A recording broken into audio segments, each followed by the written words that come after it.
All right, good. Hello, everybody, and welcome. Actually, before I say welcome, let me say thank you for taking time out of your life. You know, us teachers that only work till 3 and we have summers off. Here we are at all hours of the night, depending on where you're from, or all hours of the afternoon, depending on where you're from. As you know, since you registered tonight, we're going to be looking at grade 1 and grade 2 fluency and best strategies for that. As you'll see on the screen, and I do actually kind of hate this, but if you would not mind keeping yourself on mute, but that does not mean we don't want to hear from you. Please throw any question or something that you're doing that we could all plagiarize and customize as well in the chat, and we'll keep the conversation. We definitely want this to be a conversation, and there will be time when we turn the microphones off, but Laura and I are just going to kind of, get through to make sure that all of the information we want to impart actually gets imparted. This professional development is what would we call it, Kata? Partnered? It's a partnership between What I Should Have Learned in College Facebook page and the Goyen Foundation. And that is my segue to punt it over to Kata to introduce herself. Awesome. Thanks everybody for coming out. Just to echo Virginia for making time for this. This is our third Teachers Teach Teachers event. And to be clear, when Virginia says this is a partnership between that gigantic Facebook page that you're all a part of and the Goyen Foundation, this is Virginia's brainchild and baby, and this is all her. And luckily for us, she has dragooned Laura Stam, who's a brilliant second grade teacher from Wyoming, into co-presenting with her. Anyway, this is our third public facing professional learning experience extravaganza. We're really excited about this model. We're really excited to bring great teaching to a larger this larger audience. Before I kind of kick it back and shut up for the evening, although I guess I'll be moderating a little bit. I did want to put in a plug. If you haven't heard of the Goyen Literacy Fellowship, it's a really great program that I happen to run, and that Virginia and Laura, excuse me, are currently participating in. It's a program where we pay, the Goyen Foundation pays expert literacy teachers to put on events like this and share their teaching with other teachers on social media. And we have, and incidentally, our application for our next cohort of fellows is due on Friday. So if you are at all interested, I'm just going to drop a link in the chat. Feel free to take a look and apply if it sounds interesting, or stick around or get in touch with me if you have any questions. You can DM me here. But I wanted to put in a plug. We're gonna keep doing events like this next year with Virginia, and this, frankly, tonight should give you a taste of what we're all about, which is really teachers teaching teachers about literacy. With that, sit back, relax, stay muted, if at all possible. Drop lots of comments in the chat, and back over to you, Virginia. Well, thank you, my friend. Just a very quick introduction of myself so you know whose voice you're stuck listening to all night. I am a moderator on the What I Should Have Learned in College Facebook page. It's kind of a long and interesting story. If you ever want to hear it, send me a message on Facebook and I will answer it. But for tonight, let's just keep going. But it has enabled me to learn so much. Things, as things get posted, I have the honor of reading them. And as I'm reading them, I get to learn so much. So it has been an absolutely insane growing opportunity for me. A lot of opportunities have come out of that, not particularly important for tonight. But what I want you to hear from me is that mostly with all of the opportunities that I've had, mostly what I am is a first grade teacher. And there's actually a video that I just put in today because I just did it today. So I am you, you are me. I am still doing exactly what you're doing, and I am still looking to enhance my craft every single day. So like I said, if there's anything as you're listening to Laura and I, if there's anything that you have done that has been successful, please throw it in the chat. I say all the time that education or teachers, we are the masters of plagiarizing and then customizing. So I view this as an opportunity of growth for myself too.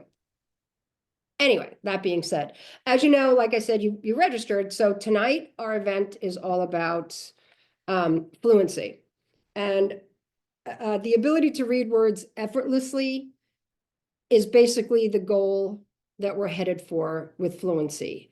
And if you take a second and you look at this, you're realizing that since it's not an easy decodable passage for you, that you're probably not, you're also struggling with comprehension. So this is why we work so hard to get the fluency piece down. In first grade, have you figured out what it says or should I read it to you? Anybody need me to read it to you? No? Okay. We're grown, we can do these things. But it's just an exercise to see what our littles that are struggling with decoding, how much it does hinder comprehension. Fluency, I'm pretty sure it was Tim Rosinski that phrased this, that fluency is the bridge between phonics and comprehension. Essentially, the goal of phonics is to eventually stop phonics-ing, right? That means you are now, or the reader is now going into, it's now going into automaticity, and they're struggling. Like back at that last slide, we're moving away from that, and the automatic is the automaticity is the link to fluency, and then fluency is then the link to comprehension, and that's what we're going for. In my world, my main role in first grade is to work on the foundational piece so that I can hand them off to Laura, who teaches second grade. We don't actually work together. That's just metaphorically speaking, Laura. But to pass them up with the strong foundational skills. If you can't read you can't read fluency. But that doesn't mean in first grade, I don't not address. Yes, that was a double negative. Nobody ever said you can't do it. As we know, with one of my biggest learning curves when I began my science of reading journey was the importance of whole group instruction. We like our small groups. We just do. You know, we feel like we're hitting more, but the truth is, good old Anita Archer, you know, everybody gets everything. And I do touch on reading fluency in whole group. It basically starts with my read alouds and the modeling and what I'm doing with my voice and making it beautiful and conversational, and you know, it goes up and it goes down. But it's a really complex skill that requires the appropriate rate, meaning how fast they read. It doesn't mean we want them to read fast. And we know this ourselves as a reader, or I guess I'll only speak for myself. If I read too fast, I literally will think to myself, I don't have the slightest idea what I just read. Fast is not the goal, just an appropriate rate for their reading level is the goal, and expression. And I know Laura's going to do a much better job than I am when it comes to prosody and expression. So I'm not gonna take that from her. So today, I kid you not, I had a different video that I had all teed up, and the kids and I love to sing everything. I love things that rhyme, poetry, and Kata had said at our first teachers, is that it? Teachers teach teachers? That always like, Yeah, that's teachers, a tongue twister for me. It should roll off the tongue, but yeah. But she was thanking myself and the other teachers for their you know, just their vulnerability, and I really appreciated that, and I've stolen that from her every single event since. And it really is true. You know, Laura and I are teachers, and we are bringing you into our classroom and showing you what has worked for us. But like full disclosure, I'm singing in this one. So talk about vulnerability. By the way, my friends, I'm not a singer. So if I could put like a virtual tip jar out, I think you should all contribute greatly. In any event, so, and I've also just started Bookworms, and Bookworms has a fluency piece that I am loving. And that was the original video that I was going to show, but the kids asked if I would show them this one because I always show them all the videos, and they found themselves to be sparkling and adorable, as did I. But it starts with the whole, I read, I model, I do, we do, but in my little classroom, there's the I do, and then there's like we do, we do, we do, they do, they do, they do. But in any event, this is their first time seeing this particular passage. Okay. The first read, it's just me, and you get to listen. Okay? But I still want your reading finger.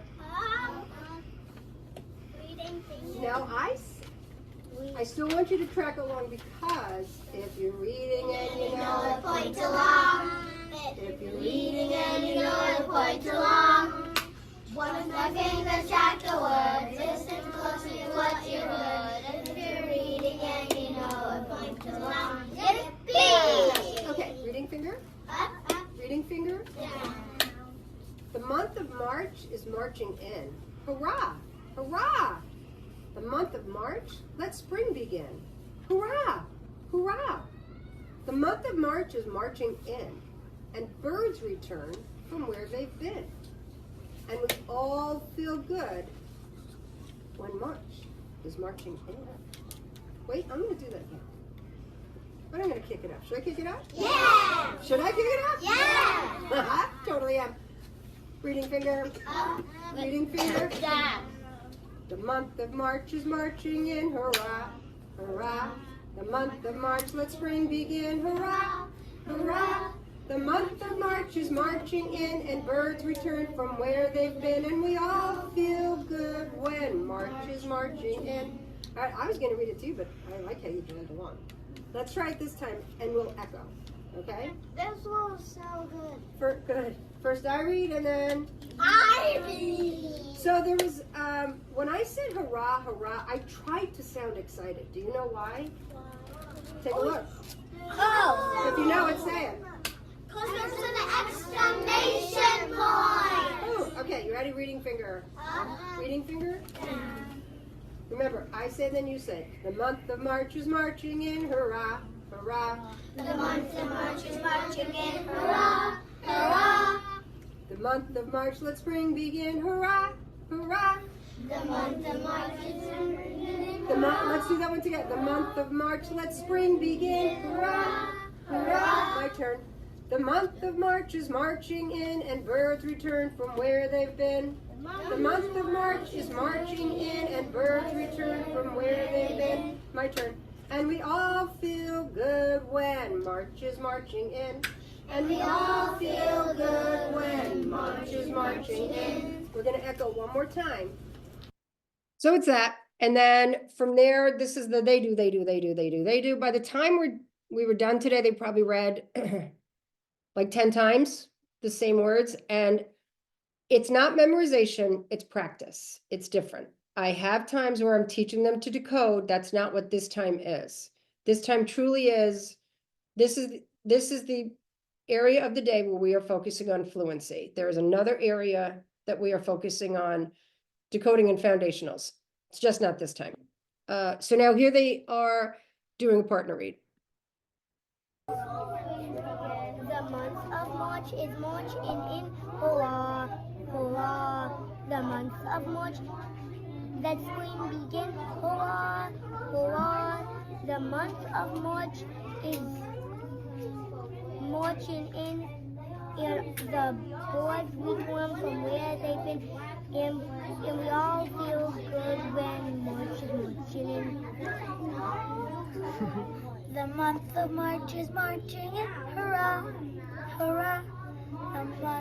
The month of March, let's begin. Let spring begin. Hurrah! Hurrah! And the month of March is marching in, and the birds return from where they've been, and we all feel good when March is marching in. My favorite is how you can hear all of them in the background singing as well. So they did this, I had a timer on, and it was a 6-minute timer. So I would say they each read it to each other, I don't know, I don't know the answer. They read it to each other a lot. And now you can see the difference, and now you can see their fluency. The march is marching in, hurrah, hurrah. The month of March, let spring begin, hurrah, hurrah. The month of March is marching in, and birds return from where they've been, and we all feel good when March is marching in. Her face, right? You saw that pride. So darn cute. So Pause for a second, Virginia. I got a direct message question. Where did you get this poem, this song? I can share it. I can tell you that I have had this for 18 years and I just don't know. But I'm more than happy.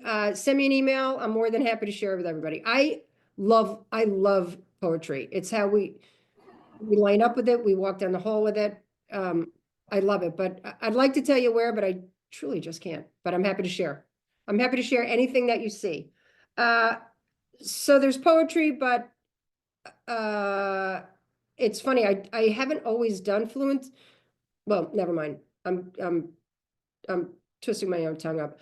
I also do just class sets of books. I love class sets of books. I love when they have their own book on their lap and they can follow me. And this was also, I think, September.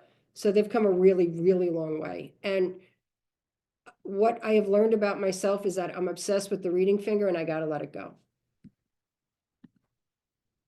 All right, friends, before we start, we read from left to right, always. Nice catch there, Milo. Everybody, first page, ABC. Anybody need a minute? Reading finger. Reading finger. A told B and B told C, I'll meet you at the top of the coconut tree. Turn over. Reading finger. Reading finger. We said D to E, F, G. I'll beat you to the... Okay, so it's more of that. So I do with class sets of books, but also I am a U-Fly gal. I love U-Fly. And I, even with our U-Fly sentences and community reading, I bring fluency in. And one, before you hit play. Yes. Okay, friends. Quick question. What was the finger pointing cue that you use? What do you mean? The song? Or I think Shay means about like the reading finger, I'm guessing. Or yes, the song, never mind. You know what I'll do? Do you want me to type it in the comment section when I'm done? Yeah? Yeah, perfect. Yeah, it's quite elemental. Elementary. Everything is. Let's read this together. So just to reiterate, this is U-Fly. I always yawn at this late hour. All right, who wants to do it like they're talking? Caitlin, you want to try it? You're already yawning. Go ahead. I always yawn at this hour. You look sleepy. Ben, do you want to try it or do you want to defer? I will try it. Okay. I always yawn at this late hour. What do you think, friends? Yeah! Soph, you want to try it or you want to defer? I want to try it. Try it, great. I always yawn at this late hour. Ridiculous. What do you think, everybody? Good. Yes! So in first grade, my small groups are devoted to foundational skills. That is my most important job. And like I said before, it's so that Laura can do the wonderful things that she does with them. So I need to do everything I can to, send them up ready for all the fluency and all the other good stuff that's going to come. But we know how important fluency is when we hear disfluent readers. And we can just hear those kids that are struggling, over each word. We know they haven't gotten any of it. So in my small groups, I said it's small group fluency happenstance. It's like if a child is disfluent in my small group, then I address it. But my small groups are for the most part, decodable after we have worked on some foundational skills. So I'm still, it's really the foundational piece, but I'm just looping in fluency whenever I can. This first, I can't remember. Is it a poem? I don't know. Take the journey with me. We'll find out together. It's something. But this is my small group. And again, I didn't pull them for fluency. I pulled them for foundational skills. You got your creepy reading fingers on? Yes. You ready to use your voice to read it like it's a story? Fantastic. All right. Creepy reading fingers up.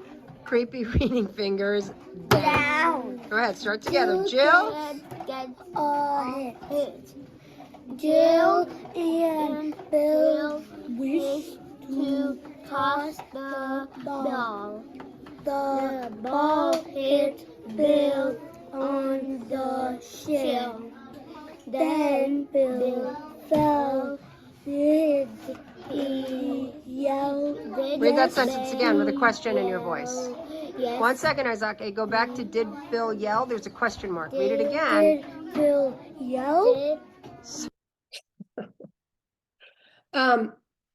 So the other thing that I haven't mentioned, it's probably obvious by now, but the repeated readings. Even with the U-Fly passage, they read it at least 3 times a day. Any decodable that I give them, they read it several times. As I showed you before with the partner read, they read it several times. This is called Read, Model, Read Again. And this was a book, again, it's at this little one's level. And she read it, and then well, I can show you. Read, Model, Read. It's pretty obvious what it is. Yeah. All right, Caitlin, read that page for me. Bats are the only mammals that can fly. Bats swim, look like hands with skin Stretched. between the long fingers. Good. Okay, now, Kate, now I'm going to read, and I'm going to use my voice to help talk about bats. Listen, and then you can do it just like me. You ready? Okay, so bats are the only mammals that can fly. Try just that sentence for me, just like that. Bats are the only mammals that can fly. So good. Ladies, look at each other. Give each other a looking good cheer, and we're going to move on. Looking good. So this, it's got a very fancy name. It's called Neurological Impress Model. It makes me sound very smart. It's essentially what I say with the kids. It's give me a head start. So I start and they come right in behind me. So it's a choral reading, but we're not on the same exact pace. Okay, you want to give me a head start and then you'll come in right behind me? And we're gonna talk, we're gonna read like we're talking. Yes. Who's gonna be louder? Yeah, we'll see. We'll see. We'll see. I believe in you both. Yes. Yes. Can we give Meg a sack of shells? Ask us. Ask us. Oh. And hushes them. And hushes us. Yes, but shh. Don't tell Meg that she will have it back. Okay, so it's that. This is, and I think, Laura, you're big with this, right? The Reader's Theater. Yeah, so this is Reader's Theater first grade style. All right, friends. And again, I have to like bring this in one more time. It's a decodable Reader's Theater in my small groups, because we just worked on whatever phonics pattern is in the play. So the other day, we went to the college and we saw the play, James and the Giant Peach, and it was so much fun, and it was fantastic. And we clapped and we laughed. Well, that's because the actors did such a great job on stage, and a lot of that had to do with how they used their voice, right? And how they talked out to us. Now it's your turn. You're going to be in your own play. And it's called The Caterpillar and the Butterfly. And we had a little practice together. Caterpillar is exactly right. All right, Mr. Caterpillar. Remember, you have a whole audience listening. Not really, you know, me. Okay, go ahead, kiddo.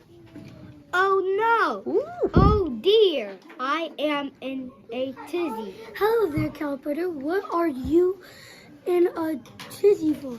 About? I need to change into a butterfly, but I don't know how. Nice. No need to worry. I did it. I can help you do it. Oh, thank you. But where to start? Let's start with what the change is called. Metamorphosis. You are really getting there.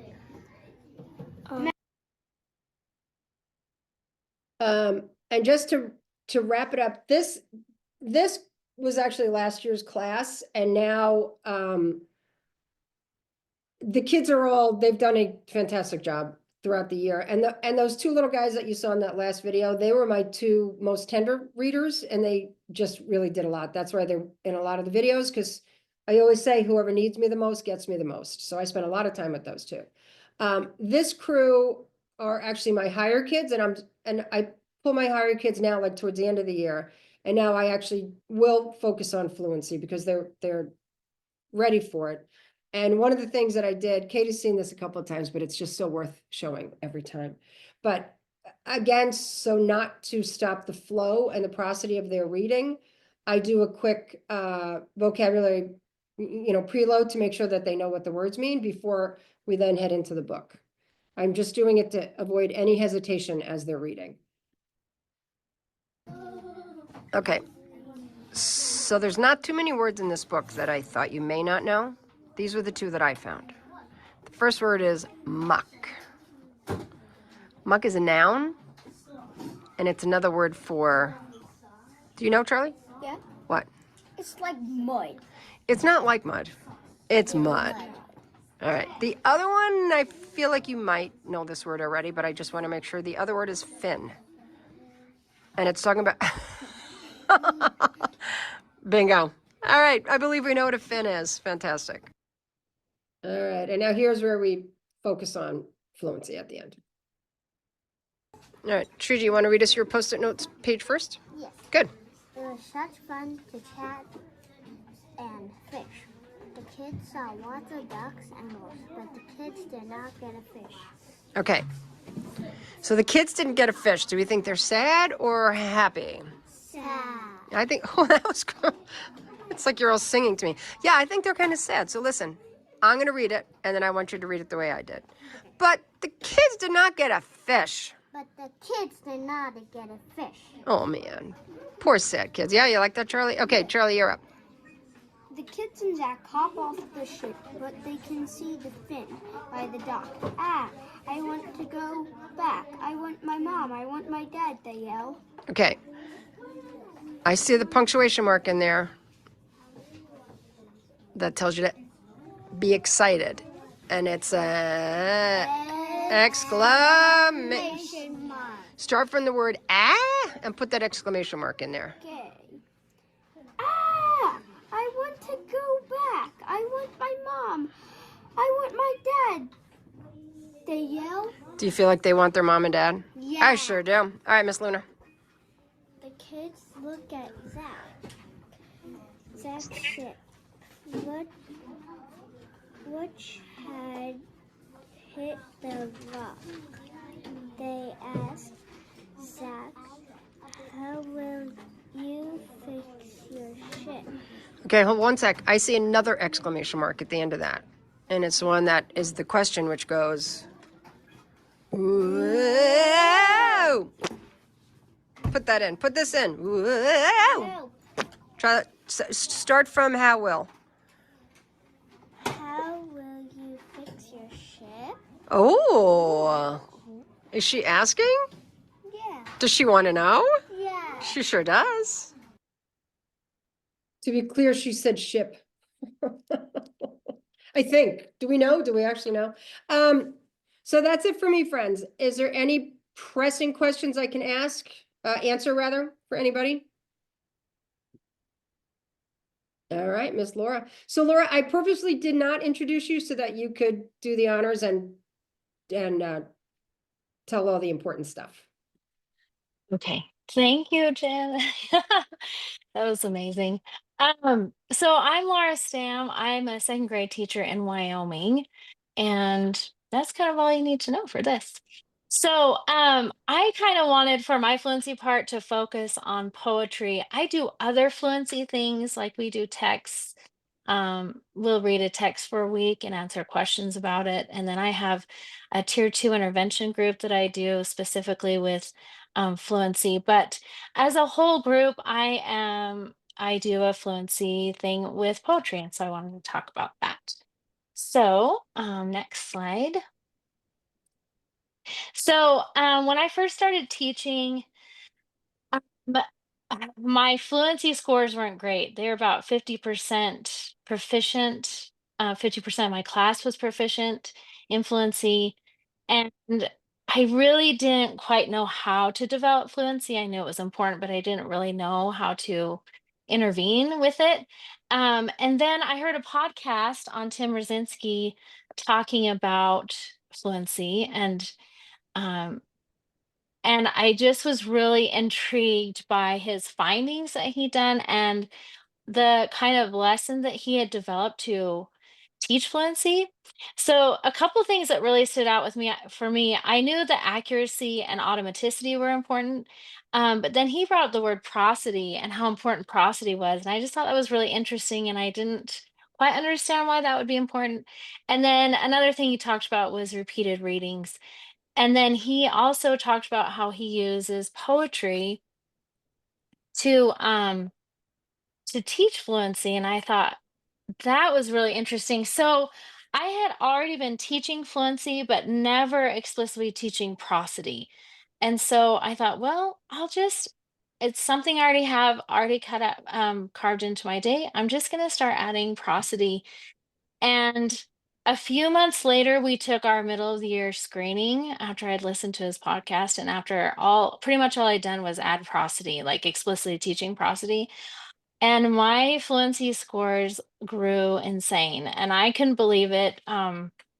My co-teacher and I called it black magic. I actually contacted Dr. Rosinski and I said, "How is this possible? Tell me why is this working?" But anyway, so ever since then I've been hooked. And so now fluency is now a dedicated part of my day that I make sure I'm doing with my students every single day. So this is just a little bit of my routine that I do. So next. But first, why poetry? I think this is interesting to talk about, and I think Virginia talked about this a little bit too. So next slide. So poetry just lends itself. Um, so like I said, he talked about how repeated readings is so important for fluency, but it's kind of boring to read like an informational text over and over, other things. But poems are really good for performing. And so that gives a purpose for repeatedly reading something and practicing it because there's an end goal. And so that's why he recommends poetry. And then Virginia also brought up the readers' theaters are also really good for that. And then it's also really nice for prosody. And when I say prosody, it means expression. Um, because poems have rhythm, they have rhyme, um, and they kind of tell a story. So it's really easy to add expression to a poem, whereas some other texts might be more difficult. And then the next thing that's nice about it, most poems have really rich language, and sometimes it's archaic too, words that they haven't heard before. So you get to introduce them to some really interesting language and some interesting syntax just because of the way poems are written. They don't usually follow all the rules. So it's kind of fun to introduce those things and get them used to that different kind of language to build up their vocabulary. And then the final thing that I really like is that you can tie it to your content.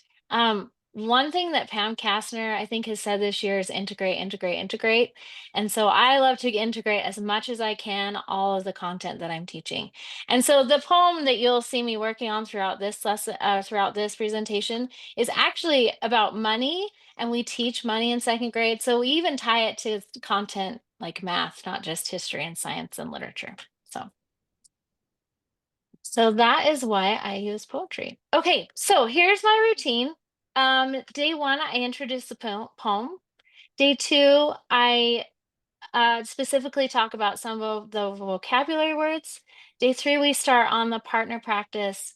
And day 4, we work on prosody and performance. And just to reiterate, this I do 10 to 15 minutes a day. It's super short. It's not very long.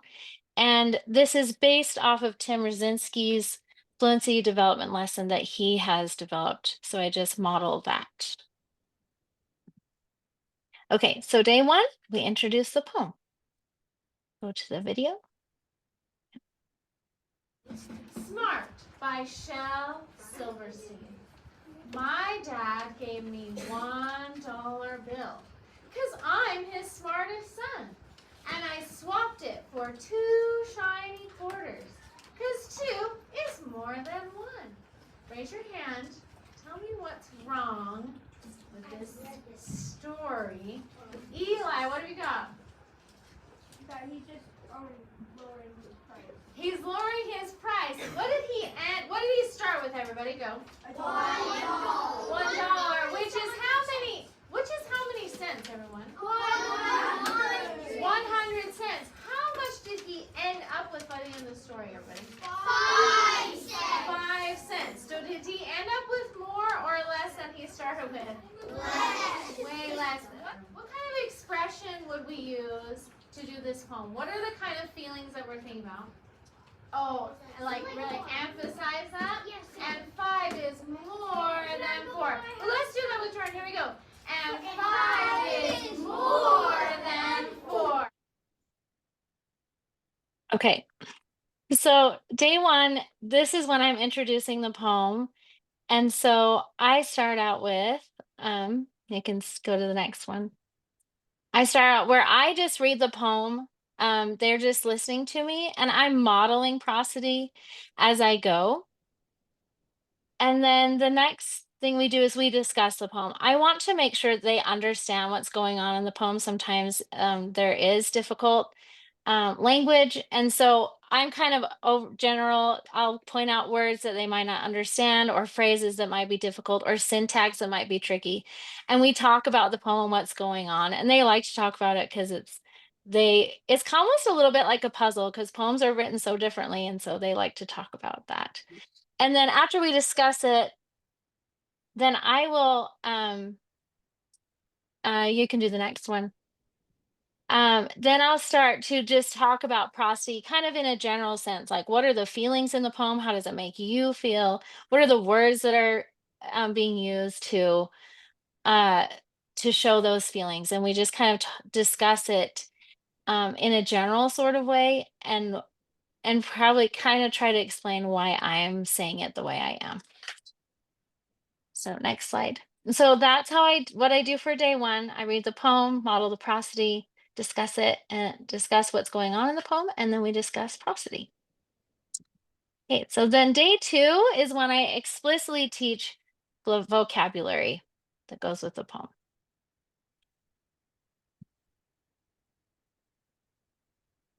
There's a couple words in here I want to talk about. Swapped is one of them. So let's look at the word swapped. So let's read the sentence and see what do we think the word swapped is. And I swapped it for 2 shiny quarters. What is he swapping, everybody? Okay, what does he have? He has a dollar bill and he swaps it for what? 2 shiny. Watch partner, what do you think swapped means?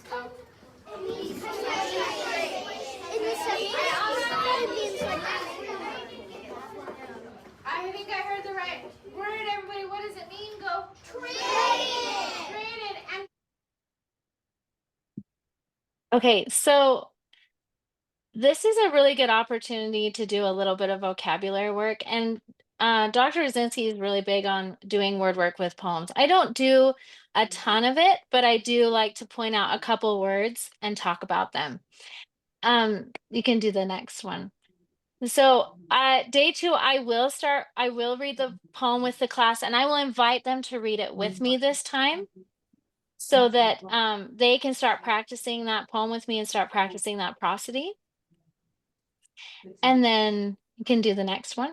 And then I will specifically point out. different words. Oh, sorry. I will specifically point out different words or phrases.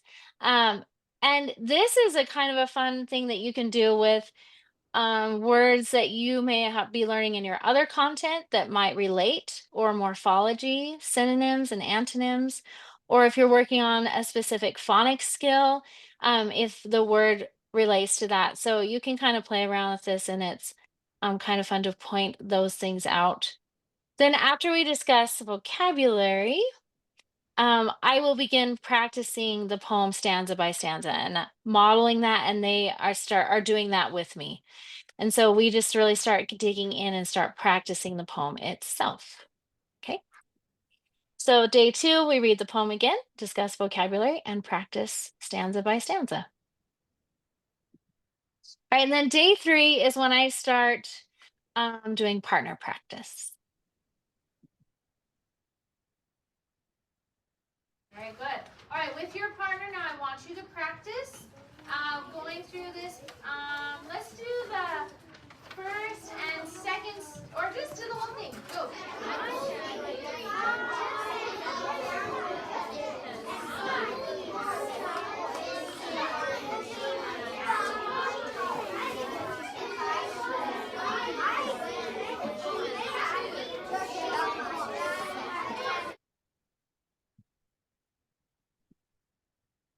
Okay, so I saw Shay ask specific tips for partners. When we're doing it when we're doing it as a whole group, I will just have them do with their table partners. Later on, and I'll talk about that later too, but later on, they will pick a poem to practice for uh, to perform. And so they will get with partners who have picked the same poem to practice that together. So I'll say that again later, but that's all I do. I don't like to waste a lot of time. I only have 10-15 minutes. So it's just specifically with their partners, with their table partners.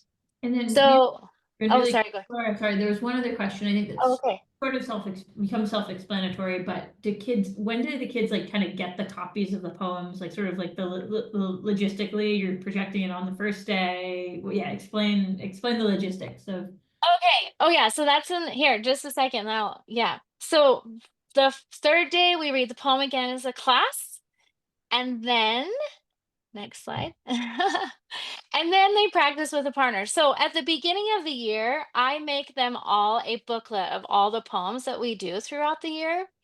And we do core knowledge at my school. And so I use the poems that core knowledge specifically has for second grade.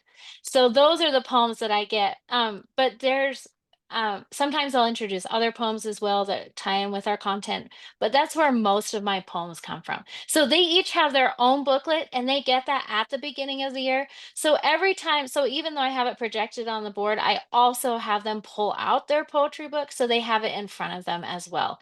So then when they are practicing with their partner, then they have that book to read from. And I think just like Virginia said, it is very important that they are reading it.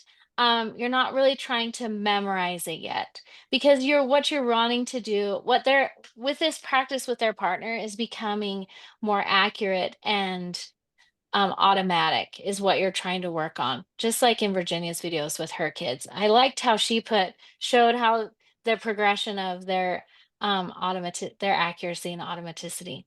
So that's the goal right there, is that's giving them time to like to work it out and read those words.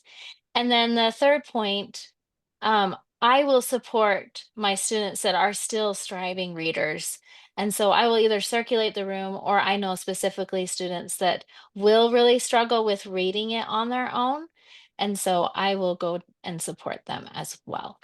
So for day 3, we read the poem again as a class and practice with the partner, and then give support as needed. And then day 4 is when we really focus on prosody, and then they start performing for the class. So how do you think the dad, so let's talk about his cheeks and his shaking his head. So what is he gonna look like when he's doing that?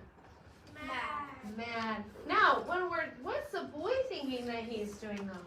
He's happy. So how are we going to say these things? Are we going to say it mad or are we going to say it happy? Happy and mad. Happy, but what is our face going to look like when we're doing that? Mad. Okay, so can we do this? All right, here we go. And then I went and showed my dad. Everyone get me really excited. And then I went and showed my dad. And he got red in the cheeks and closed his eyes and shook his head. Too proud of me to speak. All right, do that with your partner really quick. And then I went to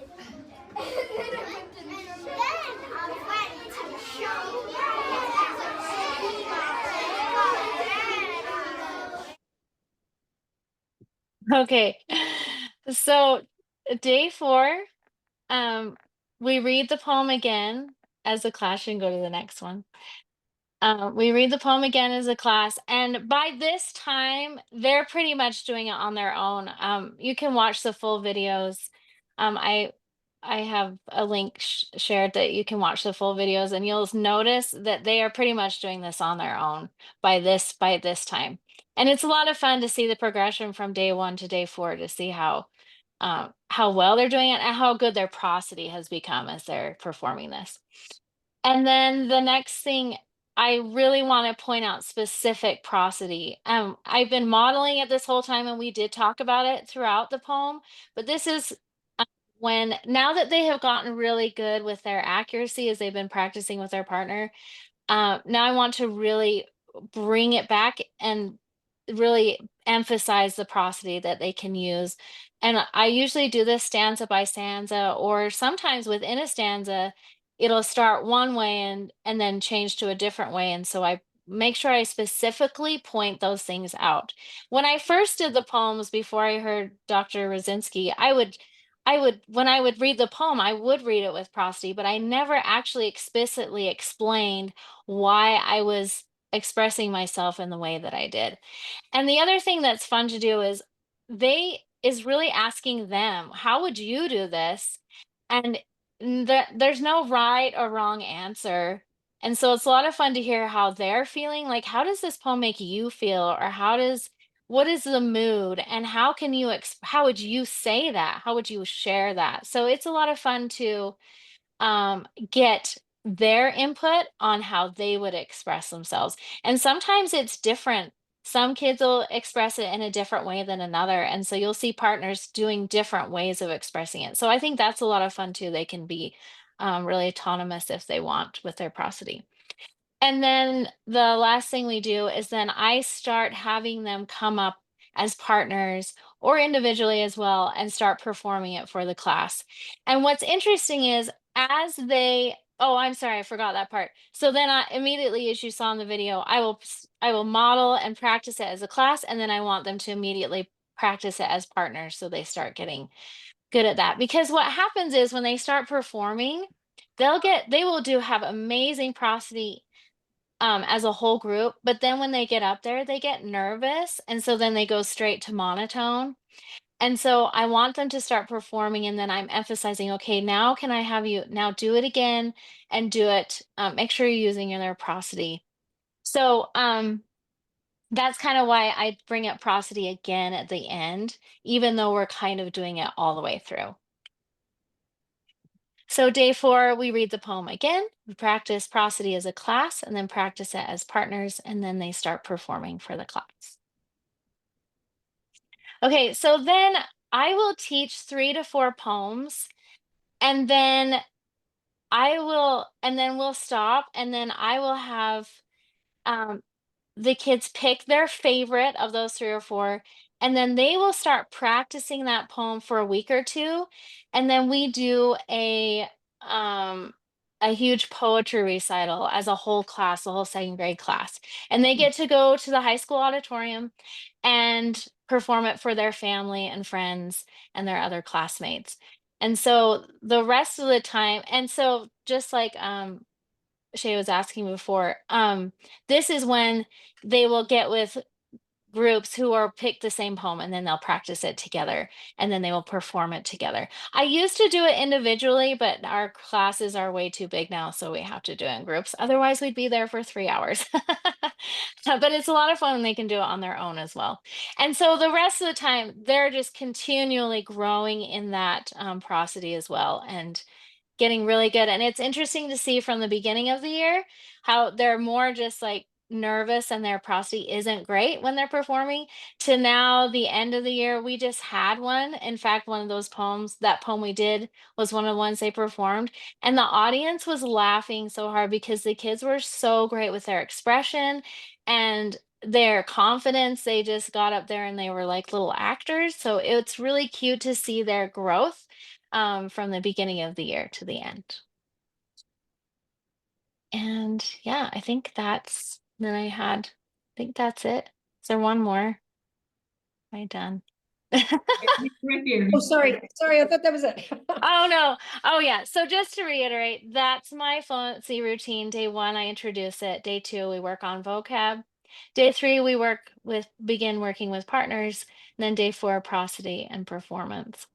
And then the last slide just has links to, I don't know if we're sharing this out, but just links to Tim Rosinski's fluency development lesson. And then links to the videos if you wanted to see the full videos of my fluency routine. And then Tim Rosinski also has a really good article of why reading fluency should be hot, which I think he does a really good job of explaining why fluency is so important. So that's it. Cool. Thank you so much, Laura and Virginia. We have one really good question in the chat that I just wanted to make sure everyone saw. Virginia and Laura, maybe you could speak to this, but other folks should feel free to weigh in the chat. I think what do you all do? What do you recommend folks do if their curriculum or their program that they're working with doesn't provide poems? What's a good resource for getting like multiple grades worth of poems? I saw Alana chimed in suggesting using AI to generate texts. Do you all have good go-to resources? And other people? So core knowledge, the list I get, you can get the list, and then most poems are open source. Is that what they call it? They're not copyrighted. I just get the list from core knowledge, and that is free on their website. And they have one for each grade. And you just, if you type in "listen, my children," I think in their shop, then you can click on the table of contents and that gives you the list of poems. Also, if you go in their scope and sequence, it has the list of poetry for each year. And so that gives you a list, and that's how I get my list. And then I just type them up and put pictures in myself. So that's what I did. I also do a lot of readers theater too. And I AI a lot of that. So like we do tall tales. So I AI'd some, or that sounds terrible. I put in Chat GPT tall tales and made them readers theaters, and those are super cute. And so I've done that with other content that I teach as well. And that's really a lot of fun, and the kids have a lot of fun with those readers theaters as well. So that's what I do. And I'm gonna I'll jump in. I just dropped a link. I see some other folks chiming in. We worked with an amazing 5th grade teacher last year, a guy named Aaron Grossman. He spent a lot of time making readers theater scripts using ChatGPT and other resources, and he posts them all for free on Just Two Teachers. So if you're coming at this, I know this session is geared more towards early elementary, but if you're working with older kids, definitely check out Just Two Teachers. There's a whole section on there about readers theater scripts, and he connects them all to content area. So like the readers theater strips from American history or about the solar system. And so definitely worth taking a look at. Yeah, for me, the internet, God bless you, internet, but I've written a lot myself over the years. It's either seasonal or whatever, but I will, true story, most of my tune is Camptown Ladies. And I just, build it around there. But I've also, what I do a lot for my poems, I just take songs that I like, for like You Are My Sunshine. And it's a song, but we do it through poetry. But there's just so much out there. And I will put my email in the chat because I've been doing this a long time and I have a binder. But again, it's first grade specific for me, but I'll put it in there. Anybody wants it, I can scan it and send it to you. Does Bookworms have a list of poems too or something? I haven't. And isn't there a resource? Aren't there resources free or something too? Is that right? Or do I have that wrong? They do actually, similar to CKLA, they do have free resources. They also have a paid resource. So far, it's brand new for me. So far, it's not, fluency has not been through poetry. It is through authentic text. And I'm pretty sure that's the whole year. I think it's authentic text. Yeah, I think that's exactly right, Virginia. It's built in, but it doesn't use poetry. Yeah. Any other questions before we let you all go home and enjoy your Tuesday? I almost said Sunday, but Tuesday evening. So what, I got a direct message, Virginia, what's the plan about sharing out the recording of this? And can we share out the slides? Yes, yeah, we can share the slides. Yep. And we can share the slides too. Is it okay if I drop the slides right now in the chat for everybody? Yes. Okay. Yeah, thanks for asking. But I have to say, Laura, back me up on this. I don't think we can end the night until we give a shout out to the little dude in the suit. Oh, I know. Well, I really wish I could have shown you like the actual poems or them performing because it's my favorite. I'm glad you got to share yours because they're so cute. Yeah, it's so yeah, that was great. I'm dropping the slides in Let's the go in chat. front of you, a cup of tea, go enjoy yourselves and relax. And if folks have questions for Virginia and Laura, feel free to stick around. If you need permission to view the videos, just like request, and I'm sure Virginia and Laura will give you permission. We'll get this up on YouTube in the next week or so. Thank you guys so much for coming out. We're gonna do another one in a month or so, so stay tuned. We'll be Karen, I didn't know you were here. Sorry, excuse me. Hi, Karen. All right. Good night, everybody. Thank you so much for coming out. Feel free to stick around for a few minutes. Bombard these lovely ladies with questions. I'm gonna stop the recording right now.